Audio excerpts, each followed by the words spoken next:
No one skips the awkward phase. Your first attempt at anything will probably make you cringe later, but it's supposed to. That's proof that you're growing. Your first time is supposed to suck. You're never too busy, too tired, too old, or too anything to pursue your dreams. Welcome to the Distracted Dreamer podcast, where you'll learn how to move all those never-ending distractions aside and chase your dreams with confidence. Well, hello there, dreamers. Welcome back to another episode of The Distracted Dreamer. I'm your host, Carlene, and today we're talking about the one thing that holds all of us back from taking that first step on our dreams, and it's that we suck, or we believe we will suck at doing something new. The I don't know how, or I'm not going to nail it the first time, are not good reasons to not try. In this episode, we're diving into 6 truths about getting good at anything. The fears you're feeling, the resistance that's holding you back, and how to reframe it all so you can finally take action. Now, these truths aren't just advice, they're permission slips. Permission to be messy, to start small, and to trust that every stumble is a step towards you being great. So let's get into it. The first truth about getting good at anything is your first try is supposed to be bad. Your first anything will be bad. Not just kind of bad. Spectacularly, unavoidably. Oh no, did I really do that bad? But here's the secret nobody tells you. That's not a flaw. That's your foundation. And I used to believe other people were just naturally good at things. That they woke up one day, picked up a pen, a guitar, a paintbrush, or a microphone, and magic just spilled out of them. But here's what I've learned. Talent is really just courage on repeat. So that person who makes it look effortless, they're not special. They just started before they felt ready. They showed up when it was awkward. They stayed when it got really uncomfortable, and they kept going long after most people would have quit. So this is the universal rule. No one skips the awkward phase. Your first attempt at anything will probably make you cringe later, but it's supposed to. That's proof that you're growing. Your first time is supposed to suck. Maybe you'll get lucky and it won't, but most often, our first try is slippery at best, and you gotta find your footing. You gotta find that rhythm, and you gotta learn what doesn't work so you can learn what does work. You see, there's a reason athletes, musicians, speakers, and actors, they practice and they rehearse. Because the first try feels uncertain. It feels awkward. Your first try is the beginning of your practice. So here's how you can get your first try done. Create a habit of practice that you can stick to, even on your worst days. Writing a single sentence, sketching one doodle, practicing one chord. It all counts. The goal isn't perfection. It's getting your first try done. Get it done and over with. It's learning. And it creates momentum. Now, the second truth about getting good at anything is your ego is the only thing that's in your way. It's true. Ego can be really sneaky. It disguises itself as perfectionism or fear of failure or even self-doubt. And it's that voice that whispers, what if people see me mess up? What if they judge me? What if I'm not good enough? And here's the thing. That voice isn't trying to protect you. It's trying to keep you small. But failure isn't just part of the process. It is the process. Nobody, and I mean nobody, achieves a goal without stumbling along the way. I get it. Failure, it feels really personal because our ego, it makes it about us. But failure, it isn't even about you as a person. It's about the process. It's data. It's feedback.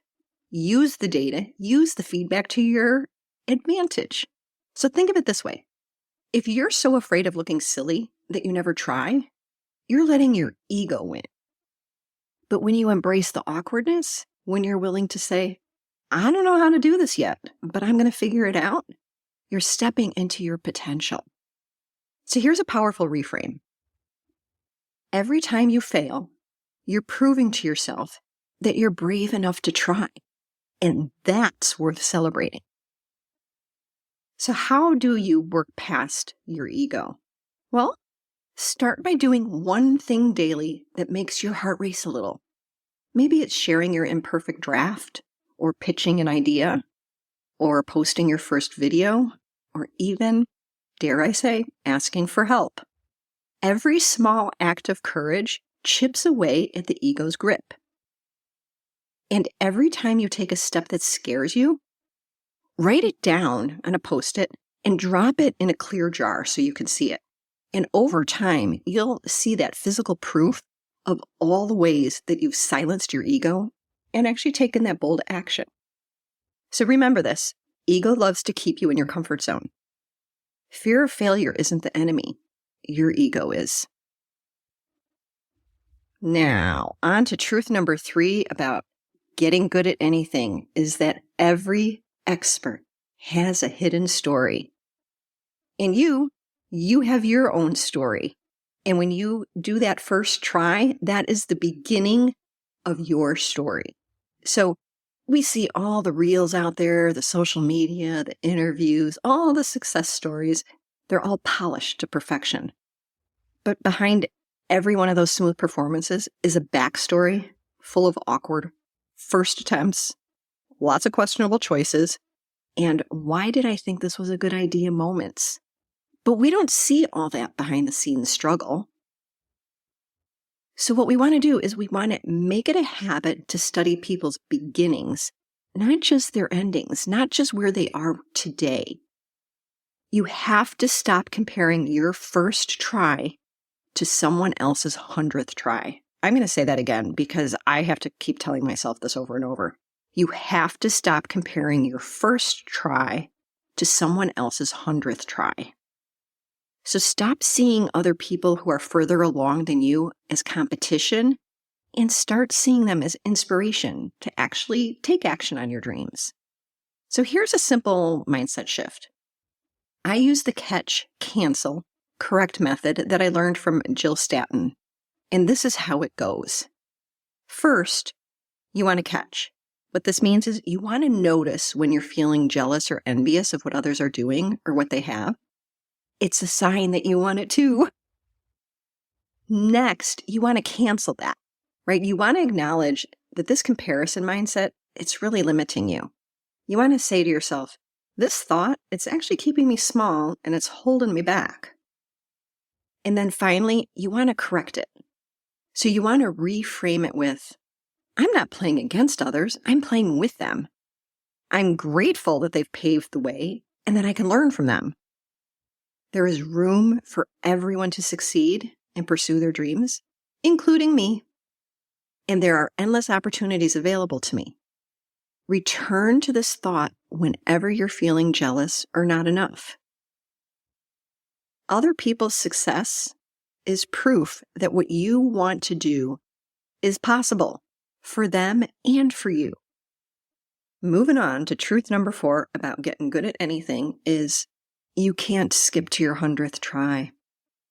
There's no shortcut to mastery, you guys. There's just none. The only way to get your 100th attempt is to start with your first, your second, your third. Because that's where all that invisible progress, it happens. It's that stuff that no one sees, but it makes all the difference. Think about it this way. I can't get to 100 podcast episodes without recording the first episode, the 10th, and yes, even the 99th. When I listen to my earlier episodes, I can hear a difference. I can hear that I'm more comfortable talking to the mic knowing you're on the other end. I couldn't be doing this episode without having done those early ones. And each one taught me something new, whether it was how to craft a better intro, or how to ask more engaging questions, or simply how to keep going when the inspiration felt low. And the same goes for anything that you want to achieve. You want to run a marathon? You won't get there without your first mile, your 10th, and all the blisters in between. Want to paint a masterpiece? You've got to fill up a sketchbook or 3 first. Most importantly, keep all your firsts, your first draft, your first drawing, your first recording. Keep all the versions. It's proof of your growth. And these early versions, they're not to shame yourself, but to celebrate the fact that you had the courage to begin. It is proof to see how far you've actually come. And let me tell you, that feels really, really good. And now we're ready to talk about truth number 5 of getting good at anything is version 1.0 of you today is supposed to make you cringe later. You today is supposed to make your future self cringe. That's your job today. So here's something freeing. You're supposed to look back on your early work and think, oh, wow, I've come a long way. That's how you know you're improving. But here's the thing. Your future self isn't going to just appear magically one day, fully formed and ready to crush your goals. You become your future self, one step, one habit at a time, today. I remember when I finished my coach training, my coach said, "Congratulations, you're a coach." And I was like, what? I can just call myself a coach now? And throughout my training, I was coaching people, but I never made the connection that coaching made me a coach. I know, it seems obvious, but I think we all do this. We get caught up in doing the reps that we don't tie it back to our identity of who we're becoming. You want to run a marathon? Then act like a runner. Lace up your shoes and run, even if it's just to the end of the block. You want to be an author? Write every day, even if it's one sentence that feels awkward and clunky. Because the habits you build today, they are the foundation for who you will be tomorrow. Here it is in a nutshell. Behave like your future self today. Even when what you're doing today will make your future self cringe. It's not about waiting until you're ready or good enough. It's about deciding to show up as the version of yourself who takes action. And finally, truth number 6 about getting good at anything is to know that using existing formulas is not stealing. This one trips up so many people. The belief that you have to reinvent the wheel to be original. But guess what? Most likely, someone out there has already done what you want to do, and that's a good thing. Any kind of goal that you can state and write down for yourself, there is somebody who's already done it. And for everything that somebody's already done, there is a formula. For example, there is a formula for how you build a successful real estate business. There just is. There is a formula for how you become a motivational speaker. There is a formula for how you write and publish a book, whether you do it with a publisher, or you self-publish, or you use hybrid publishing. There's a formula. There's a formula for how to launch a podcast. In fact, before I started the Distracted Dreamer podcast, you know what I was doing for the last 2 years before I started? I was researching the podcast industry, and I was looking for the formulas. Do people publish episodes once a week or twice a week or 3 times a week or 5 times a week or once a month? What's the difference? What are people saying about the equipment? What do people say about how long the episodes should be? What do people say about advertisers? There's a formula. One of the things that I've noticed over the years is that most people screw this up because you want to do it your way. You think you're copying. You think that if you do it the same way everybody else did it, then somehow you're stealing somebody else's ideas. Do you want to know something? The reason why there are formulas is because they work. I guarantee you, for any goal, there is a formula. Find it and follow it. Because every day that you don't, you're wasting time, you're wasting energy, and you're the one that's standing in the way of moving forward on your goals. Now, I'm telling you that even if you do exactly what everybody else does and you follow the formula, for getting into real estate or opening that online bakery, you're still going to do it your own way because you're your own person. You're going to put your own spin on it. It's just human nature to do that. And we do it without even thinking about it. So find the formulas, find the frameworks and the blueprints, use them, learn from them, then add your own twist. You're not stealing. You're building on what's already been done. You're a unique human being, and your personal touch will make it yours.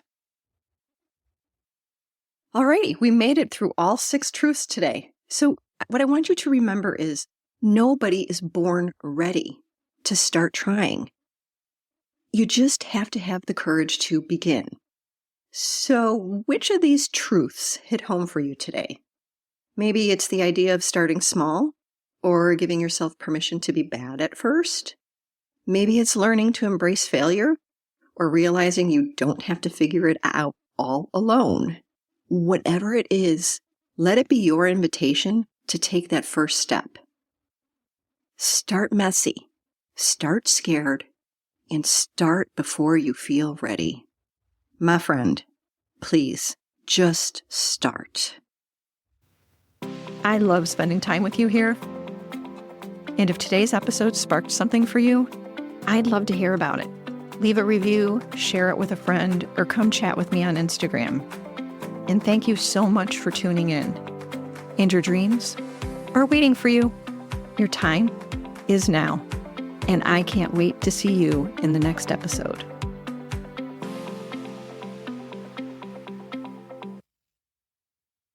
Oh, and one more thing. This is the legal language. You know, the stuff that the lawyers put together, and they say that I need to read this to you. So here we go. This podcast is presented solely for educational and entertainment purposes. I'm just your friend. I'm not a licensed therapist.